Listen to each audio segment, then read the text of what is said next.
This is Midweek Politics with Dave Pakman.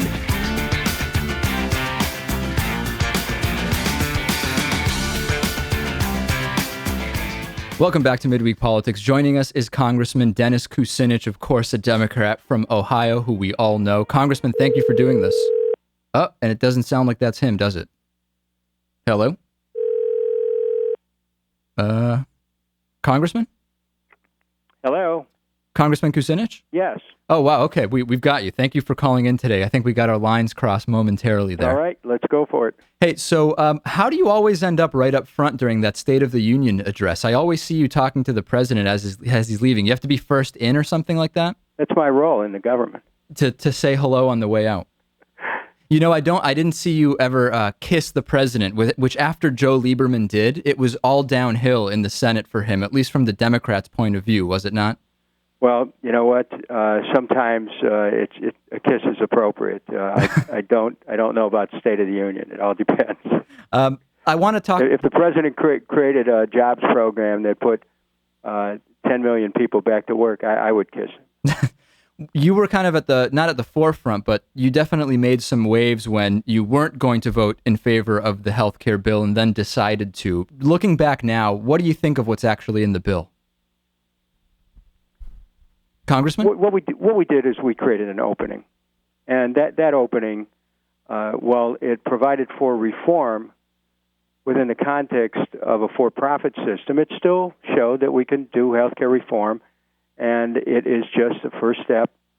And I think that as it unfolds, we'll know that the path eventually must lead to the first stop, a public option, and the second stop, broader public participation, and eventually America's going to have a universal, single-payer, not-for-profit healthcare system because that's the only system that's sustainable. Our system that we have today is not sustainable. And you think there is even the tiniest possibility that an overwhelming component of the House and Senate would allow that to happen? I just see so much. Right now, no, because if they had, that's what we'd be experiencing. But how far we off had might only it was everything that the president could do to create reform within the context of a for-profit system. There's no, the insurance companies still have enormous influence in Washington, which is why that the passage of that bill was a tremendous legislative victory. But everyone knows that it's simply a first step. Keeping in mind that you can't do everything with one bill, how would you grade A through F the president's handling of health care? I wouldn't grade it A through F. I'd grade it pass, fail, and it's definitely passed. How about out of 100? Oh, I'm. You know what?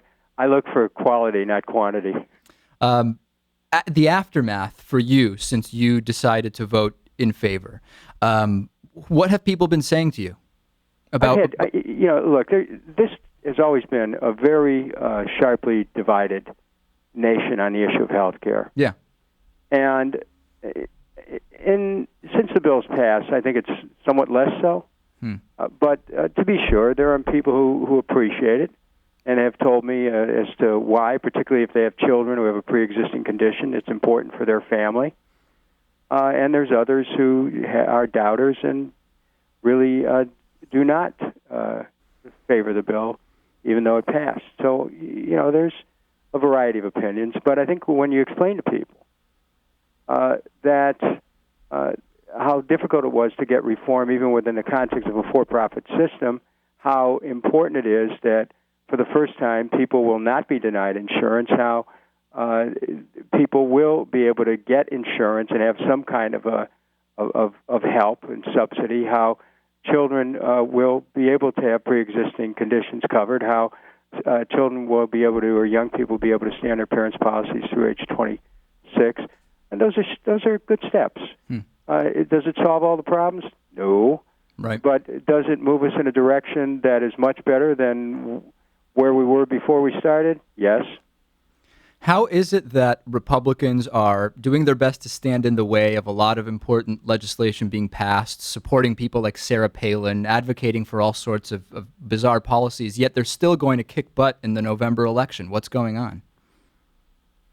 Well, first of all, what Democrats need to do is to create a jobs program that puts millions of people back to work. That I think would make a decisive difference in the 2010 elections. The economy is very slow to recover.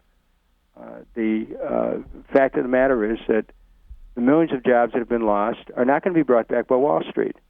Wall Street makes money getting rid of jobs. Stocks go up when when a business can shed thousands of employees. Sure.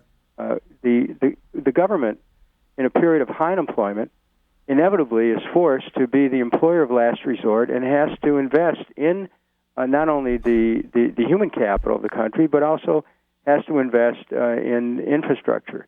And I think that there's a fit right now with the people who are out of work looking for work, with the infrastructure needs of the country, for us to begin rebuilding America. But there has to be a determination of the policy importance of it.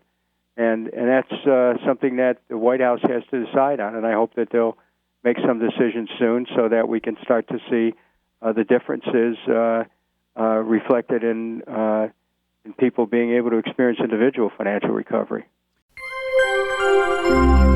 Midweek Politics is brought to you in part by Jackson & Connor, classically modern men's apparel in Northampton, Massachusetts on the second floor of Thorne's Marketplace, and by DIF Design, specializing in custom business websites at difdesign.com. To find out more about underwriting Midweek Politics, visit midweekpolitics.com.